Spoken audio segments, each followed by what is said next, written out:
Assalamualaikum warahmatullahi wabarakatuh. Perkenalkan, nama saya Zewara Kadezia Mutawali dengan NIM 122222043 dan rekan saya. Saya Fatia Yasmin dengan NIM 122220044. Saya Sri Pandu Prima Ayu Panesti dengan NIM 122220051.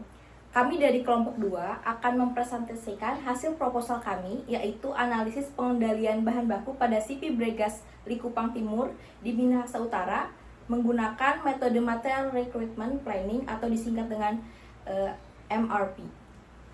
Untuk pembahasan pertama akan dijelaskan oleh rekan saya. Baik, yang pertama yaitu ada latar belakang. Dapat dilihat di sini. Terdapat 2 poin dalam latar belakang kali ini.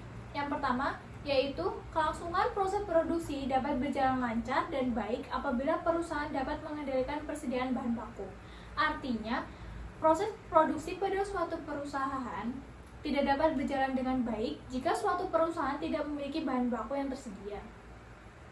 Pengendalian bahan baku tersebut berfungsi untuk menyediakan bahan baku yang akan digunakan dalam proses produksi sehingga proses produksi berjalan dengan lancar, tidak kekurangan persediaan maupun kelebihan persediaan dan memperoleh biaya persediaan yang minimal. Kemudian, pada poin yang kedua yaitu untuk menjaga kelangsungan proses produksi CV bergas harus melakukan pengendalian bahan baku. Salah satunya yaitu metode MRP, di mana CV Bergas merupakan suatu perusahaan yang bergerak di bidang plat aluminium. Produk yang dihasilkan adalah core box atau core tray.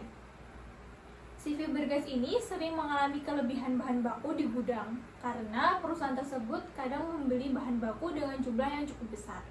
Maka hal tersebut dapat menyebabkan pemborosan dan dapat menimbulkan kerugian pada perusahaan tersebut. Selanjutnya ada rumusan masalah. Rumusan masalah pengendalian bahan baku yang masih menggunakan cara manual atau metode yang kurang tepat dapat menimbulkan masalah di antaranya.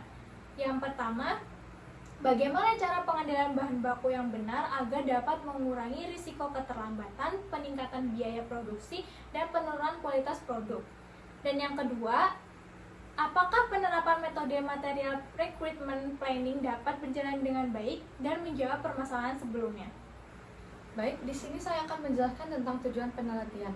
Tujuan penelitian dari proposal kami yaitu yang pertama, mengetahui cara pengendalian bahan baku yang tepat untuk menjawab permasalahan ketika perusahaan tersebut mengalami kelebihan bahan baku ataupun kekurangan bahan baku supaya tidak terjadi kerugian.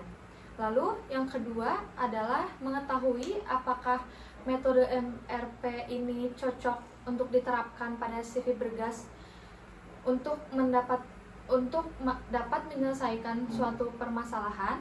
Lalu ada manfaat penelitian.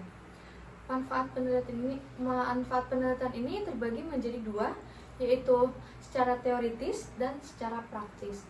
Nah, manfaat penelitian secara teoritis yaitu yang pertama, sebagai pembanding ketika suatu permasalahan menyelesaikan secara manual ataupun menggunakan metode penelitian. Lalu yang kedua, dapat digunakan sebagai referensi dalam penelitian lebih lanjut. Lalu adapun secara praktis, manfaatnya adalah dapat mengoptimalkan jumlah bahan baku dan menghindari biaya penyimpanan. Lalu yang kedua, dapat memastikan ketersediaan bahan baku untuk proses produksi. Lalu yang ketiga, dapat meningkatkan daya saing pasar. Baik, selanjutnya ada tinjauan pustaka. Nah, tinjauan pustaka yang kami ambil ada 2. Yang pertama persediaan dan juga pengendalian.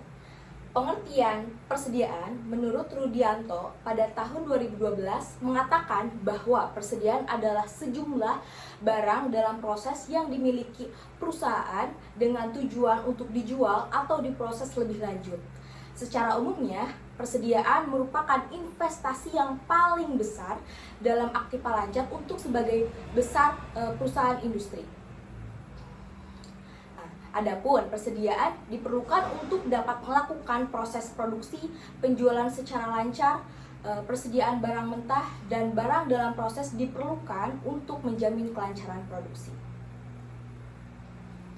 Yang kedua ada pengertian dari pengendalian. Nah, pengertian pengendalian menurut Earl P. Strong, pengendalian adalah proses pengaturan berbagai faktor dalam suatu perusahaan agar pelaksananya sesuai dengan ketetapan-ketetapan dalam rencana. Menurut Harold Carruth, pengendalian adalah pengukuran dan konveksi kinerja bawahan supaya rencana-rencana yang telah dibuat untuk tujuan-tujuan perusahaan dapat diselesaikan. Selanjutnya ada metode penelitian. Nah, lokasi yang kita ambil dari penelitian yang kita bahas adalah CV Bregas, yaitu terletak di Sulawesi Utara. Yang kedua, pengertian dari Material Requirement Planning atau disingkat dengan MRP merupakan metode penelitian kebutuhan bahan baku yang akan digunakan berdasarkan model permintaan, perkiraan, penerimaan, dan jadwal produksi. MRP juga membantu memastikan bahwa bahan baku dan komponen yang dibutuhkan tersedia untuk produksi dan bahwa produk tersebut tersedia untuk memenuhi permintaan pelanggan. Selanjutnya ada metode penelitian. Nah, lokasi yang kita ambil dari penelitian yang kita bahas adalah CV Bregas, yaitu terletak di Sulawesi Utara. Yang kedua, pengertian dari Material Requirement Planning atau disingkat dengan MRP merupakan metode penelitian kebutuhan bahan baku yang akan digunakan berdasarkan model permintaan, perkiraan, penerimaan, dan jadwal produksi. MRP juga membantu memastikan bahwa bahan baku dan komponen yang dibutuhkan tersedia untuk produksi dan bahwa produk tersebut tersedia untuk memenuhi permintaan pelanggan. Sudah dijelaskan oleh rekan saya sebelumnya apa itu MRP, maka di sini saya akan menjelaskan langkah utama penerapan MRP. Langkah penerapan utama MRP terdapat 4 bagian. Yang pertama yaitu menyusun Bill of Material atau disingkat dengan BOM. Seperti contohnya di CV Bergas itu memproduksi gazebo. Nah, di gazebo itu terdapat beberapa part-part seperti besi, aluminium, dan kayu. Maka dari itu kita perlu melakukan penyusunan BOM of Material ini. Dan yang kedua yaitu menghitung kebutuhan bersih bahan baku. Misalkan, dalam periode 1 tahun, CV Bergas itu memproduksi 100 gazebo. Yang dimana pasti perusahaan tersebut membutuhkan 5.000 ton besi, 2.000 ton aluminium, dan 3.000 ton kayu. Nah, hal tersebut merupakan kebutuhan bersih bahan baku. Yang ketiga, melakukan lot size. Lot size tersebut merupakan teknik yang digunakan untuk menemukan jumlah item yang harus dipesan dengan meminimalkan biaya yang dikeluarkan. Yang keempat yaitu menyusun time pacing requirement, artinya kebutuhan untuk menyusun anggaran rencana keuangan dalam periode waktu tertentu, biasanya dalam rentang waktu tertentu seperti bulanan, triwulan, atau tahunan. Nah, dari langkah utama yang sudah dipaparkan oleh rekan saya, terdapat poin tentang melakukan lot sizing atau lot size. Nah, di sini saya akan membahas lebih lanjut mengenai lot size tersebut. Nah, apa sih lot size? Lot size merupakan besarnya pesanan per item yang akan dipesan berdasarkan data kuantitas pesanan dari item berdasarkan data MRP. Nah, adapun lot size ini memiliki beberapa teknik pengerjaan. Yang pertama ada teknik fixed order quantity atau bisa disingkat FQQ. Nah, teknik ini merupakan konsep pemesanan dengan jumlah yang sangat besar secara periodik yang menyebabkan keterbatasan fasilitas. Lalu yang kedua ada teknik lot for lot, yaitu teknik ini memproduksi secara tepat beberapa kebutuhan bahan baku yang diperlukan. Nah, teknik ini bertujuan untuk memenuhi kebutuhan permintaan yang bersifat keterikatan. Lalu yang ketiga, ada teknik Fixed Period Procurement atau disingkat FPR. Metode pemesanan secara periodik berdasarkan kebutuhan selama periode tersebut. Lalu yang keempat, ada teknik Economic Order Quantity atau bisa disingkat sebagai EOQ. Teknik EOQ merupakan teknik statistik yang menggunakan rata-rata. seperti permintaan 1 bulan ataupun 1 tahun. Nah, yang terakhir, yang kelima, ada teknik period order quantity atau bisa disingkat sebagai POQ. Teknik POQ ini sering disebut juga sebagai metode Uniform Order Cycle. Nah, teknik ini merupakan pengembangan dari metode EOQ untuk jumlah permintaan yang tidak sama dalam beberapa periode. Selanjutnya, untuk pembahasan terakhir dari proposal kami adalah kesimpulan yang bisa kita ambil dalam penggunaan metode MRP ini.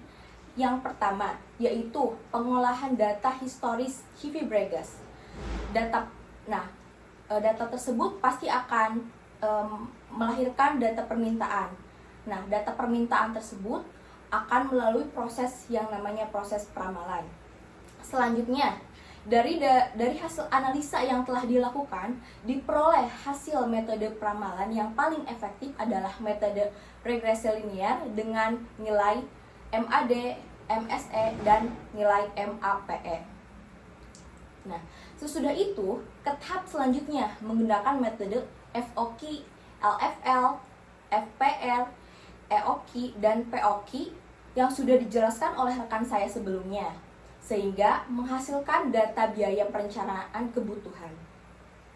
Untuk langkah terakhir dari metode ini, yaitu data tersebut kita bisa membandingkan biaya paling minimum untuk perencanaan material bisa dipilih sebagai acuan untuk merencanakan kebutuhan material di masa yang akan datang.